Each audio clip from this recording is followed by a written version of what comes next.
নমস্কাৰ মই ময়ূৰী দত্ত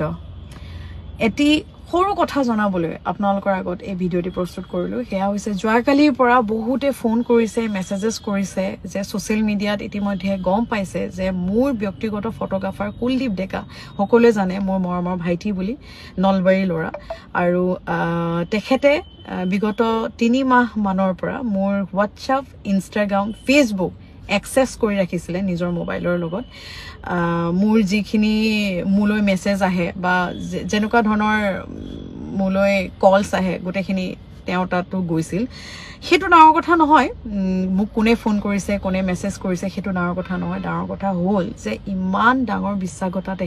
বিশ্বাসঘাতকতা তেখেতে কিয় কৰিলে হেয়া বাৰু নাজানো কিন্তু এই গোটেখিনি কথা গম পোৱাৰ পাছত মই আইনৰ সহায় ললো আৰু আইনে খুব ধুনিয়াকৈ সহযোগিতা আগবঢ়ালে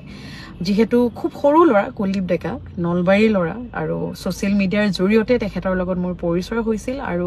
বহু বাৰ মেছেজ কৰাৰ পাছত যে বা মই আপোনাৰ লগত থাকিব বিচাৰো আপোনাৰ লগত ফটোগ্ৰাফি কৰিব বিচাৰো শিকিব বিচাৰো তেনেকৈ কোৱাৰ পাছত মই তেখেতক সুযোগ দিছিলো আৰু মোৰ বৰ ডাঙৰ ভুল হ'ল তেখেতক বিশ্বাস কৰিলো আৰু ফটো এডিট কৰে ফটোগ্ৰাফি কৰে কিছুমান ক্ষেত্ৰত মোবাইল তেখেতৰ হাতত দিব লগা হয় আৰু এতিয়াটো এনেকুৱা হৈছিল আমাৰ ঘৰখনত যে মই ৰাতিপুৱা শুই উঠি কি খাও বা মোৰ ফোনটোত মই কাৰ লগত কথা পাতো কি ধৰণৰ কথা পাতো এভৰিথিং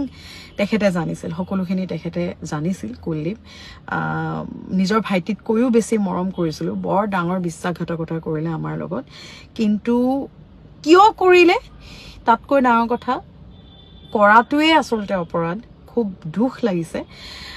বেছি নকওঁ বেছি কৈওটো লাভ নাই এতিয়া সৰু লৰা ভৱিষ্যত উজ্জ্বল আছে আৰু বহুত বেছি মই কিবা ডাঙৰ ষ্টেপ লোৱা নাই কাৰণ ভৱিষ্যত আছে সৰু লৰা মাফ কৰি দিছো কিন্তু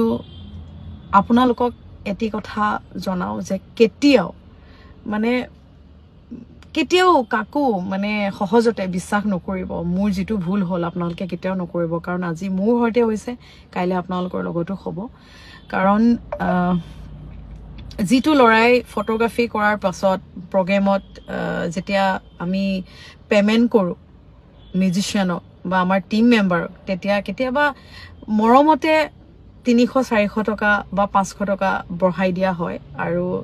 তেনেকে বঢ়াই দিলে হি মোক জিপে কৰি ঘুৰাই দিয়ে লৰাটোৱে যে বা মোক কিয় বেছি পইচা দিছে মই এটোহে পাও আপোনাৰ পৰা মোক বেছিকে নিদিবচোন এনেকে কয় আজি সেই লৰাটোৱে আজি 3 মাহৰ পৰা Facebook Instagram মোৰ WhatsApp পৰ্যন্ত যে হি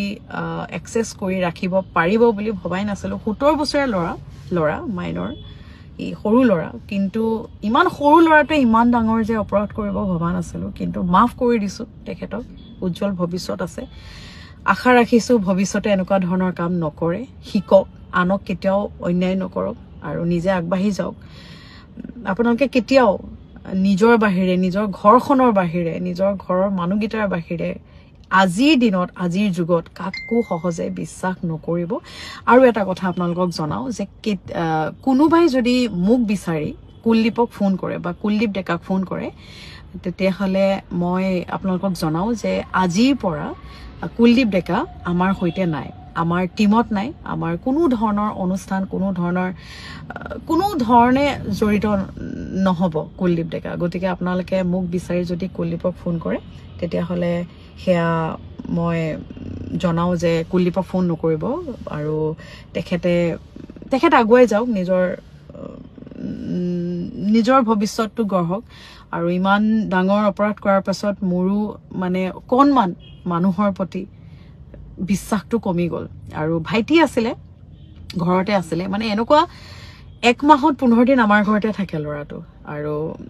কেতিয়াবা ফটো এডিট কৰিবলৈ কিবা কৰিবলৈ মোবাইলটো দিয়াটো স্বাভাৱিক কথা কিন্তু সেইটোকে যে হি সুযোগ হিচাপে লব আৰু এনেকুৱা ধৰণৰ কাণ্ড কৰিব বুলি ভবা নাছিল গতিকে গম পালো মাফ কৰিলো আৰু আইনেও সহযোগ কৰিলে তাৰ বাবে বহুত ধন্যবাদ আৰু যি সকলে সোশ্যাল মিডিয়াৰ জৰিয়তে বা ব্যক্তিগতভাৱে মোক ইমান সহযোগিতা আগবঢ়াইছে বহুত ধন্যবাদ